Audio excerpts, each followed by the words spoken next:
Aujourd'hui, on va parler d'une anomalie génétique que certains appellent le gène d'Hercule. Rien que ça. D'après vous, quel est le point commun entre ces deux photos? En haut, un bœuf et en bas, Eddie Hall, l'homme le plus fort du monde actuellement. La plupart des gens diront, bah c'est juste qu'ils ont tous les deux énormément de muscles.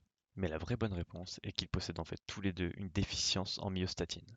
La myostatine, c'est une protéine sécrétée par notre corps qui va limiter notre prise de muscle. Mais c'est un peu contre-intuitif. Pourquoi notre corps il nous empêcherait de devenir super fort? Pourquoi est-ce qu'il continue à sécréter cette protéine après des millions d'années d'évolution? Il y a deux raisons à cela. La première, c'est pour protéger nos os. En effet, si vous faites beaucoup de musculation et que vous vous dopez, vos muscles vont devenir gros et puissants. Mais vos os, eux, ils vont pas suivre cette cadence et s'affaiblir petit à petit pour ensuite vous handicaper. Comme vous pouvez le voir ici avec l'exemple de Ronnie Coleman. La deuxième raison, c'est qu'avoir énormément de muscles demande aussi beaucoup d'énergie. Et à l'époque où on chassait, on cueillait pour manger, nourrir une telle quantité de muscles demandait beaucoup trop d'efforts.